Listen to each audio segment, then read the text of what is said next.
ボイストレーナーのつるさんです。皆さんいかがお過ごしでしょうか。今回の動画はですね、嵐5オフィシャルミュージックビデオ、こちらを見て歌声分析をしていきたいと思います。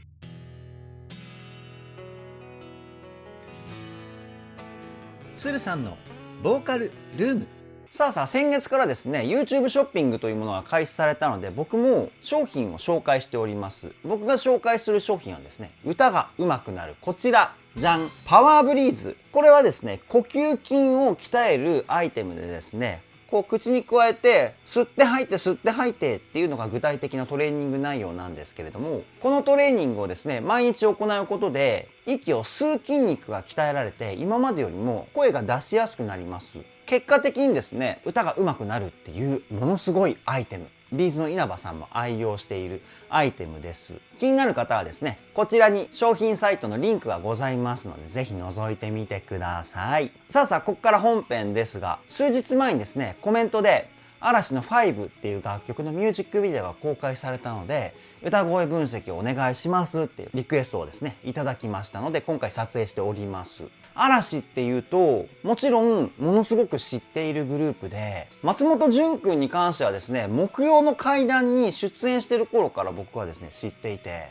知っているって言っても直接のこの交友関係はないですよ、もちろん。だから本当にもうデビュー当時から嵐のことはテレビでよく見ていたので知ってるんですけど、僕の中ではタレント的なイメージがものすごく強くてですね、今まで音楽的な部分に触れることができていなかったんですよね。今回ですね、嵐の5歌声分析をしてみたんですけれども、全員歌のレベルがものすごく高いですね。さすが日本のエンターテインメント業界のトップに君臨しているボーイズグループだなっていうふうに思ってしまうぐらいの歌の表現力であったり、数々のテクニック、この辺がものすごく光っていた一曲だなっていうふうに思いました。そういった部分を自称日本一細かく丁寧に歌声を分析し、歌の練習をするときに役立つ有料級な情報をふんだんに盛り込んだ動画の内容となっておりますので、ぜひ動画の最後までお付き合いよろしくお願いします。そしてチャンネル登録と高評価の方もよろしくお願いします。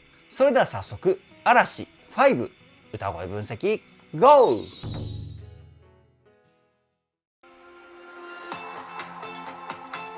爽やかな感じですね。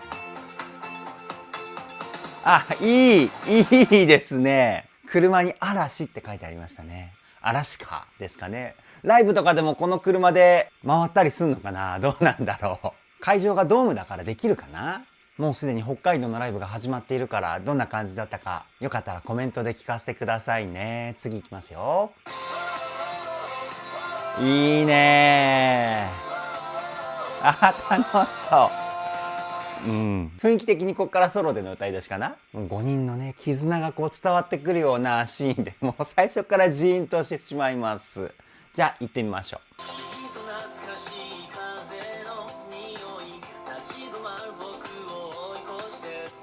う。いい声ですね。かっこよさの中に温かみがある声というかね。でこの翔くんの声なんですけど、どういう風に声を出しているのか。歌では代表的な3つの声を響かせるポイントがあります。声の太さをコントロールする肺の中の胸腔共鳴、そして言葉をですねコントロールする口の中の口腔共鳴、そして声の音色をコントロールする鼻の中の鼻腔共鳴。この3つの音色の割合をですね、どういう割合で組み立てるかによって声質のおおよそが決まってきます。翔くんはですね、口の中の口腔共鳴をメインにして、少しだけ鼻の鼻腔共鳴、こちらの音色を足しているような歌い方です。声の温かみの部分はですね、鼻で作られていますね。もう一回聞いてみましょう。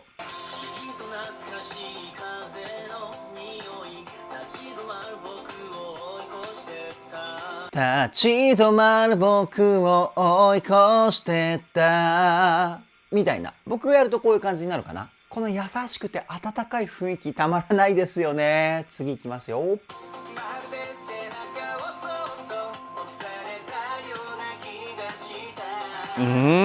潤くんの声めちゃくちゃ特徴的でかっこいいですよね。で、じゅんくんの声はですね、口の中の口腔共鳴の喉側の部分をですね、ちょっと潰したような体の使い方をして出している声です。で、その声を真正面に向かって声を飛ばすような、そういったイメージで歌ってるんじゃないかなっていうふうに推測します。もう一回聞いてみましょ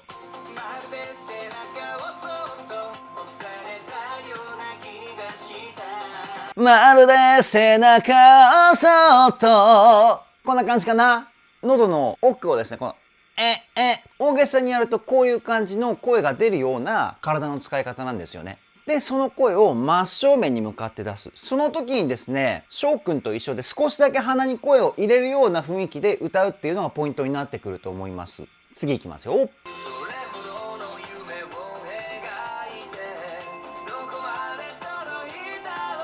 ものすごく安定感たっぷりの声ですよね。二宮くんの声はですね、肺の中の胸腔共鳴というところがメインの歌声になってます。男らしくてかっこいい声ですよね。男らしくてかっこいい声っていうのは太い声を作る必要が出てきます。その太い声っていうのを肺の胸腔共鳴で作っています。もう一回聞いてみましょう。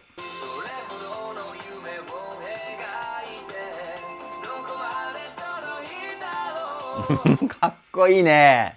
で、全体的に子音をですね、少し強めに発音してるんですよね。そうすることによって子音を強く出したポイントがアクセントって言われる強い音に変わるんですよ。このアクセントが生まれるからこのかっこいい雰囲気が出てくるんですよね。さすがですね。次いきますよ。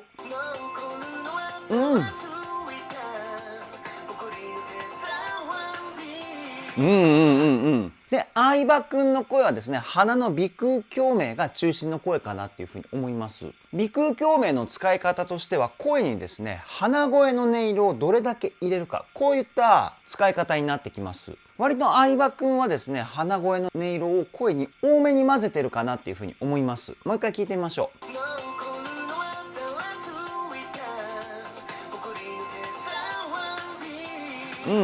誇りの手触り。こんな感じかな、鼻の使い方としては。ちょっとだけ鼻声の音色が声から感じ取れるぐらい声を鼻に入れる。こういった声の出し方かなっていうふうに思います。次いきますよ。爽やか。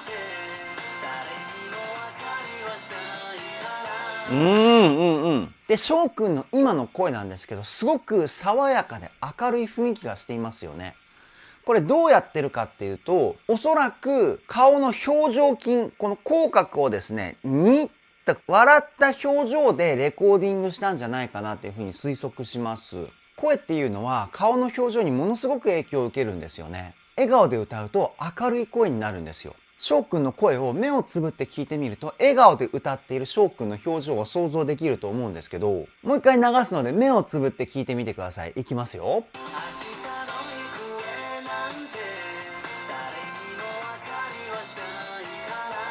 明日の行方なんて、多分こういう雰囲気で聞こえたと思うんですよね。明日の行方なんてではないですよね。おそらくこの明るい声の成分は表情で作ったものだというふうに推測します。次いきますよ。いい声。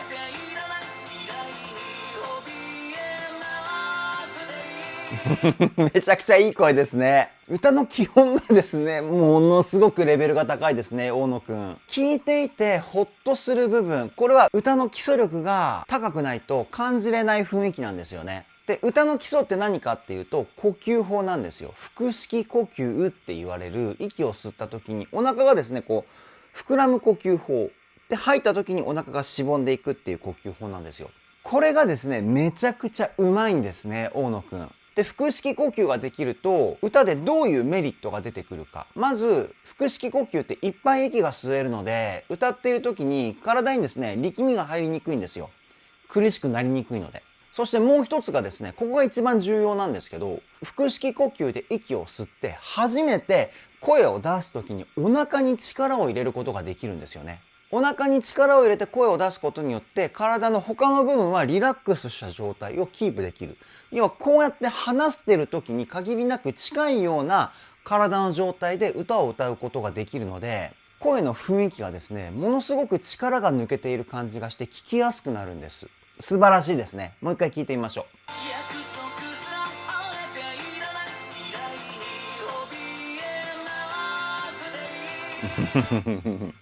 う。いやー、すごいね。声の響きのバランスもまんべんなく使ってる感じです。胸腔共鳴、口腔共鳴、鼻腔共鳴。その中でもやや鼻腔共鳴を中心にしているのかな。3対3対4っていう感じです。鼻にちょっと重点を置くことによって高い声が出しやすくなったりするんですよ。高音域って鼻に声を入れた方が出やすくなってくるので、多分そういう理由なんじゃないかなって思います。次いきますよ。あー、いいね。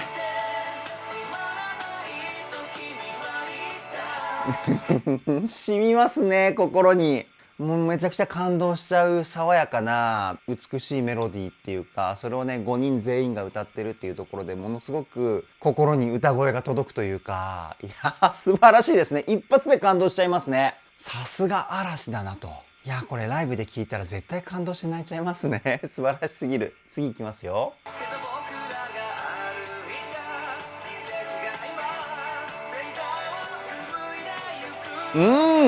今の二宮くんが歌っていたところは先ほど歌った時と違うテクニックを使ってます。それは何かっていうと、音を切るテクニック、スタッカートっていうものです。スタッカートを使うことによって全体的にグッと締まったような雰囲気を作り出すことができるんですよね。で、こういうテンポの速い楽曲でスタッカートを使うことによってこうスッと爽やかな風が吹いていくような疾走感を作り出すことができるんですよ。そこを踏まえてもう一回聞いてみましょう。ほらほら、大げさに音を切ってる感じじゃなくて、さりげなくこうちょっとだけ音を切るみたいな使い方なので気づきにくいポイントかもしれないんですけど、このさりげなく入れる感じがそよ風みたいな雰囲気を作り出しててものすごく心地がいいですよね。次いきますよ。いいなー。この裏声いいですね。めちゃくちゃ綺麗。しかも嵐のメンバー全員で裏声を歌っているにもかかわらず、この美しさがキープできてるっていうところがものすごいなっていうふうに思います。やっぱ全員で歌ってるところはこう自然と聴いてる僕も笑顔になってしまいますね。そういう魅力ありますよね。人を歌声で幸せにする魅力っていうか、すごく楽しい気分。次いきますよ。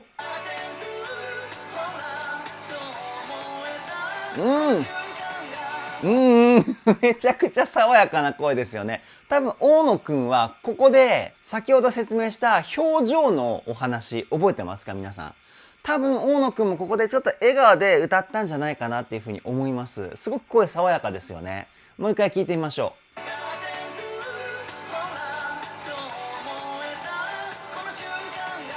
う。ほらほら、すごくいいですよね。しかも音域が高いのにこのリラックスしてる感じをキープしたまま歌えるっていうのがですね、化け物レベルのテクニックですね。そう思えた、めちゃくちゃ高いんですよ。僕やるとこのぐらい声にパワーが乗ってしまうんですけど、大野くんはもう喋ってる時ぐらいのリラックスした感じじゃないですか。ここがすごいですね。次いきますよ。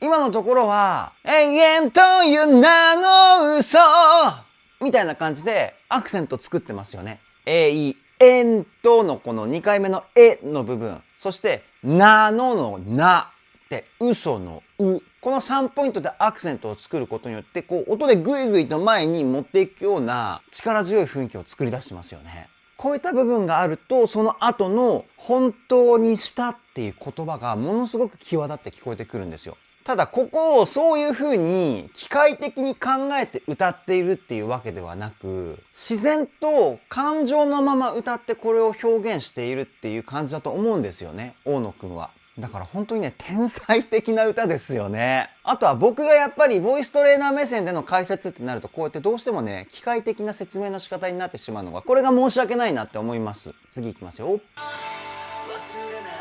あ、いいね。あ、5だ。最後の全員で歌ったところはオクターブって言われる低い音のパートと高い音のパートがこう同時に歌っているようなポイントでしたね。でまた嵐の5カーが出てきましたね。ピンクの屋根で可愛い感じですよね。次いきますよ。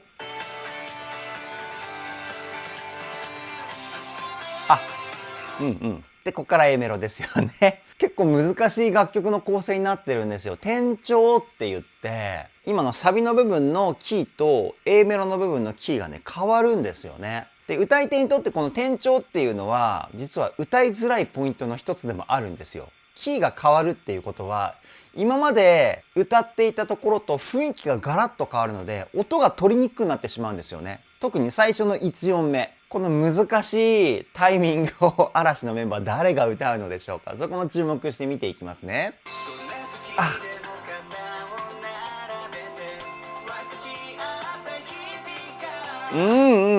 じゅんくんでしたね。で2番になってやっぱり声質が全体的に明るくなってますよね。この声もですね顔の表情で作られた明るい雰囲気かなっていうふうに思います。もう一回聞いてみましょう。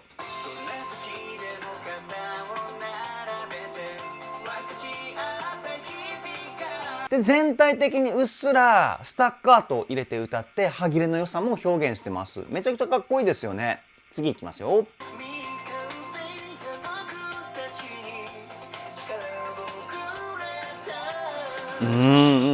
じゅんくんの声がすごく輪郭がはっきりしてすっきりした感じの歌声に対して相葉くんの歌声はいい意味で全体的に優しいオブラートで包んだような雰囲気が出てますよね。この声質のギャップたまらないですね。すごく素敵なポイントかなっていうふうに思います。そのオブラートで包んだような優しい雰囲気っていうのも鼻の鼻腔共鳴で作られている声なんですよね。もう一回聞いてみましょう。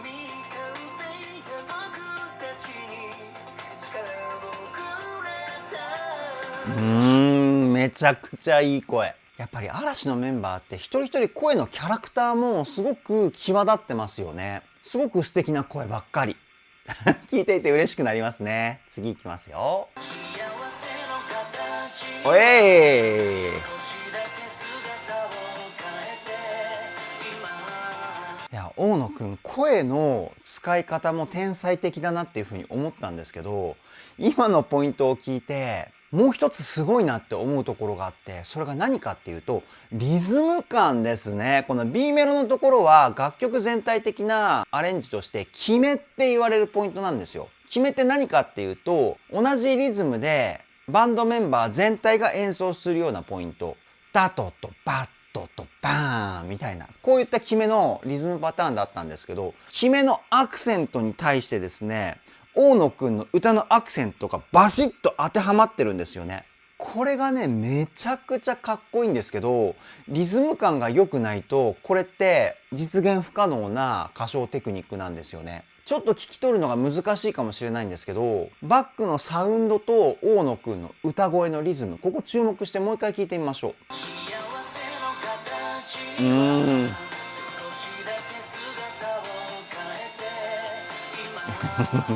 かっこいいですよね。もう爽やかに笑顔で歌ってるのにものすごいクオリティの高い歌を披露しているっていうね。いやー素晴らしすぎます。次いきますよ。かわいい。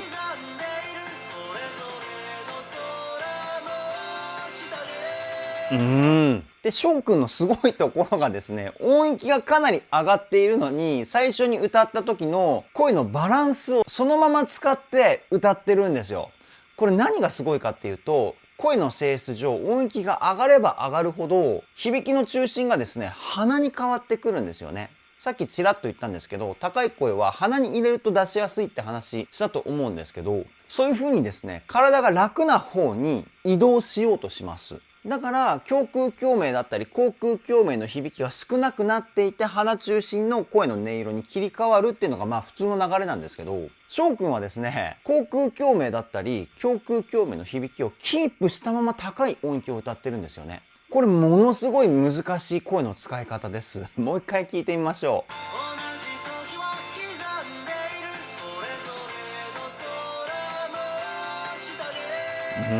すごいですね。厳密に言うとほんの少しだけ鼻を使ってるんですけど、そのほんの少し使ってるっていう成分だけでこの高い声を出してるっていうのがものすごくレベルが高いっていうふうに思います。同じ時を刻んでいる。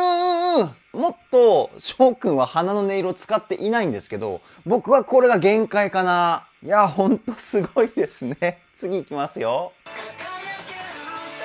サビいいなかわいいかわいい。さっきのこういうのもかわいいし、今みんな隠れて、バスの窓からこうひょこって顔出した姿もめちゃくちゃ可愛いですよね。この歌のかっこよさと彼らの行動の可愛さ、このギャップいいですね。次行きますよ。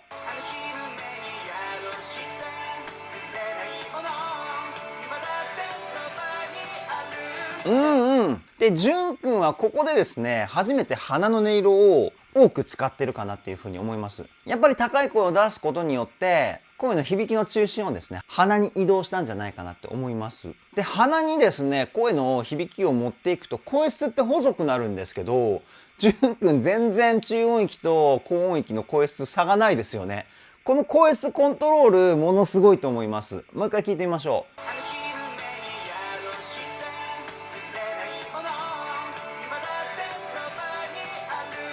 ほら、すごいですよね。いやー、みんな歌うまいですね。次行きますよ。ここかっこいいですよね。ここはね、作曲テクニックが使われていて、ちょっと難しい話になるんですけど、代理コードっていうものが使われた演奏ポイントなんですよ。代理コードって何かっていうと、曲が始まったっていう風な雰囲気を表現する伴奏の音がですね、一曲の中に大きく分けると2つあるんですよ。明るい始まりの音がする伴奏、そして暗い雰囲気のする始まりの雰囲気がする伴奏。で、サビの頭は明るい雰囲気がする、曲が始まった雰囲気のする伴奏の音を使われていて、二回し目になってきた時に暗い雰囲気のする、曲が始まった雰囲気のする伴奏が使われてるんです。これがですね、代理コードっていう作曲テクニックなんですけど、これかっこいいですね。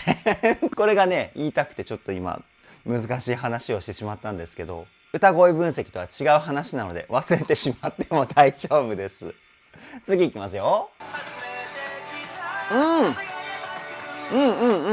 今の二宮くんの声なんですけど、ものすごく言葉がクリアすぎるほどクリアに聞こえてきましたよね。おそらくなんですけど、これレコーディングをするときに口をめちゃくちゃ大きく開いて歌ったんじゃないかなっていうふうに推測します。口はですね、大きく開けば開くほど言葉の輪郭ってはっきりしてくるんですよね。で、口は大きく開けば開くほど高い声も出しやすくなってきます。なので、おそらくここでは口を大きく開いて二宮くん歌ったっていうふうに僕はね、推測しますよ。もう一回聞いてみましょう。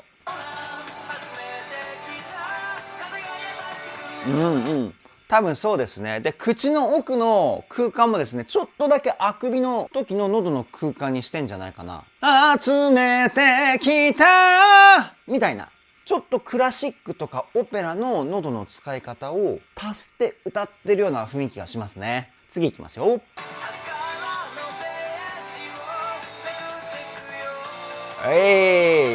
なるほどね。こっから C メロに突入。そういうこと？ここでまた転調してますよね。ものすごく難しい楽曲構成ですね。相葉くんの歌い出しから聞いていきますね。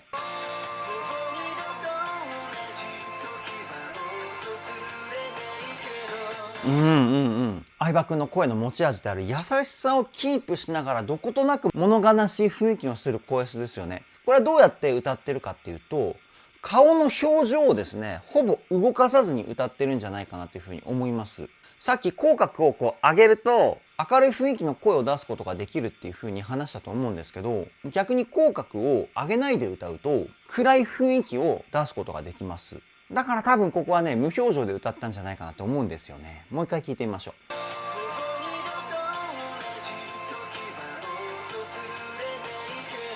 う。そうですね。やっぱり口角が上がってる音色は感じないので、無表情で歌ったポイントかなっていう風に思います。次いきますよ。いいね。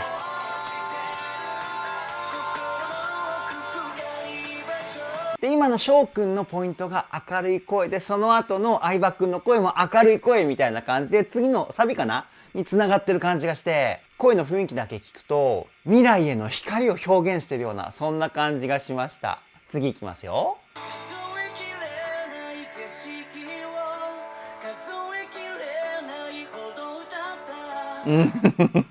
すごく感動しちゃいますね、ここの落ちサビ。やばいね。これはね、気を抜いてしまうと、涙が流れてしまいそうな雰囲気を大野くんが表現してますね。いや、この高い音域を耳元で囁くように歌い上げる歌唱力やばいですよね。で、おそらくこの声はですね、地声と裏声の中間の声って言われるミックスボイスっていう歌声を使ってると思います。正式名称はミドルボイスって言うんですけど、多くの方はですね、地声と裏声の中間の声はミックスボイスっていう風に覚えてるので、僕はね、あえてミックスボイスっていうワードを使って説明をしてます。どういう声かっていうと、声を出してる感覚としては裏声っぽいんですけど、聞いてる方からすると地声に聞こえるようなすごく便利な歌声です。地声でこの音域歌うとどうしてもパワー感が乗ってきてしまうと思うので、おそらく大野くんこの音域はミックスボイスじゃないかなっていうふうに推測します。もう一回聞いてみましょう。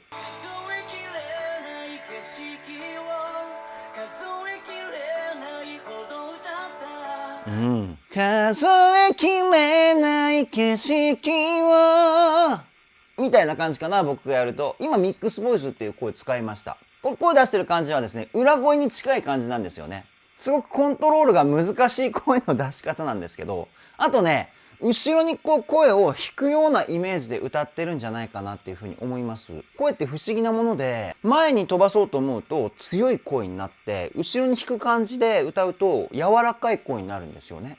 自分の顔をですね、横を向いた時に分度器をイメージしてもらって、0度方向が一番強い声、180度方向が一番柔らかい声、こういう風に覚えてもらえたらいいかなっていう風に思います。気になった方はカラオケでやってみてください。次行きますよ。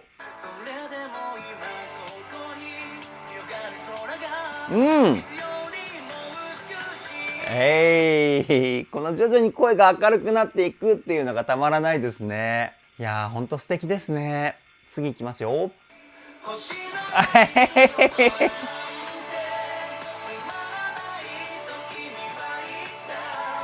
最高すぎませんか？みんなでこうやって嵐って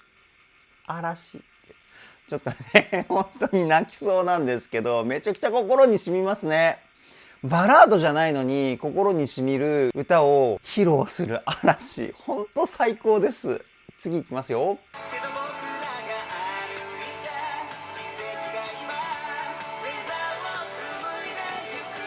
いいね。最後ハモリが入ってくるんですね。かっこいいな。最後のこの盛り上がり感たまらないですよね。いやー、本当に素晴らしい。次行きますよ。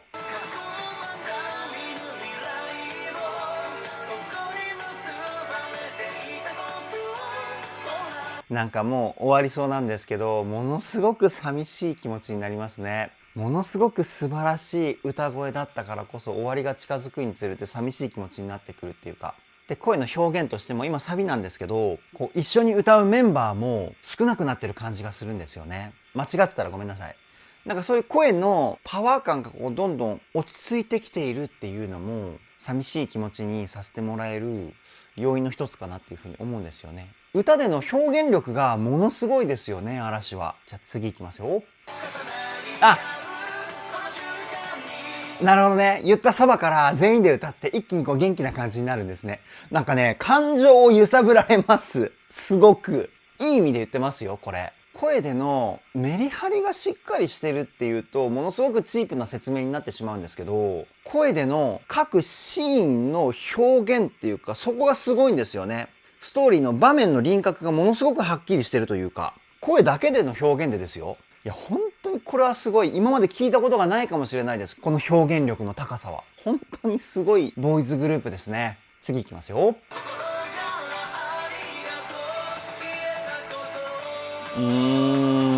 いいですね。で、最後の締めのワンフレーズかな。この肩を組んでるっていうところもエモいですよね。グッとくるっていうか。最後のワンフレーズ聞いていきましょう。いやー、いい言葉だな。これはね、普通に見たらマジで泣く。本当にやばいですね。続きいきますよ。